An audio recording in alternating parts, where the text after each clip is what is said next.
पश्चिम बंगाल में शुभेंदु अधिकारी ने सीएम पद की शपथ ले ली है। इसके साथ ही राज्य में पहली बार बीजेपी की सरकार बनी है।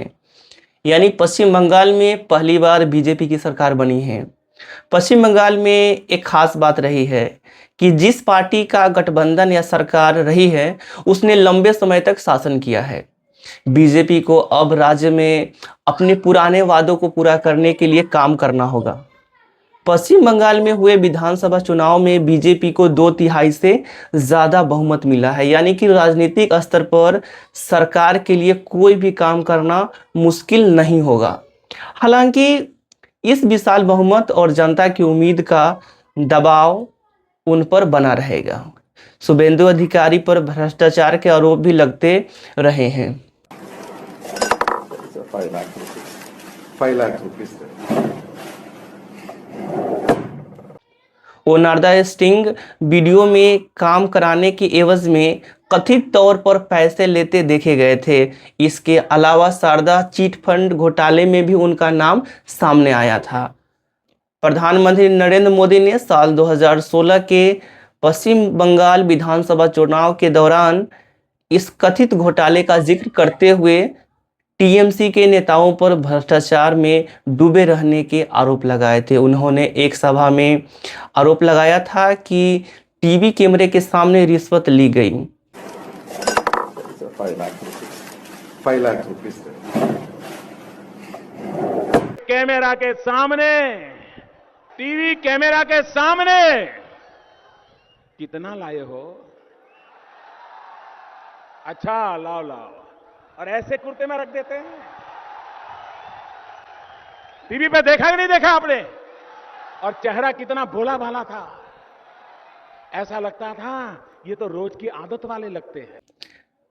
वहीं पे दिल्ली के पूर्व मुख्यमंत्री अरविंद केजरीवाल ने कहा, आज से 10 साल पहले प्रधानमंत्री जी ने अपने भाषण में खुद शुभेंदु अधिकारी के खिलाफ भ्रष्टाचार के संगीन आरोप लगाए थे। देश के प्रधानमंत्री अगर किसी के खिलाफ संगीन आरोप लगाएं तो छोटी बात नहीं है, लेकिन आज प्रधानमंत्री खुद उन्हें मुख्यमंत्री की शपथ दिलाकर आए हैं।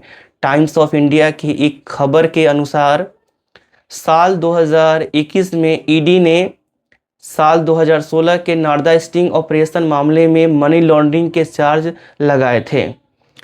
तो इसमें शुभेंदु अधिकारी का नाम न होने पर टीएमसी ने सवाल खड़े किए थे। उस समय शुभेंदु अधिकारी बीजेपी में शामिल हो चुके थे। दरअसल बात यह है कि साल 1998 से साल 2020 तक शुभेंदु अधिकारी ममता बनर्जी के टीएमसी में थे। उस समय बीजेपी ने इस स्टिंग वीडियो का इस्तेमाल टीएमसी को घेरने के लिए किया था। बंगाल विधानसभा चुनाव में बीजेपी की जीत और मुख्यमंत्री के तौर पर शुभेंदु जी का नाम सबसे ऊपर रहने के बाद सोशल मीडिया पर प्रधानमंत्री के उस भाषण का वीडियो वायरल हो रहा था। उसके साथ ही जो वीडियो वायरल हो रहे हैं उसमें शुभेंदु जी कथित तौर पर अखबार में लिपटी नोटों की गड्डियां लेते देखे जा रहे हैं। राज्य के 294 सदस्यीय विधानसभा में से 293 सीटों पर चुनाव हुए। एक सीट पर चुनाव रद्द कर दिया गया था। भारतीय जनता पार्टी यानी बीजेपी ने 207 सीटें जीतकर पहली बार राज्य में पूर्ण बहुमत हासिल किया है। कांग्रेस को 2 सीटें, वाम मोर्चा यानी लेफ्ट फ्रंट को 1 सीट और अन्य छोटे दलों को 3 सीटें प्राप्त हुई है।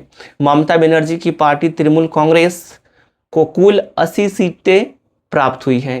चुनावों में ममता बनर्जी की पार्टी तृणमूल कांग्रेस को भले ही 80 सीटें मिली हो, लेकिन उनके साथ अब भी 40% से ज़्यादा वोट बैंक बना हुआ है।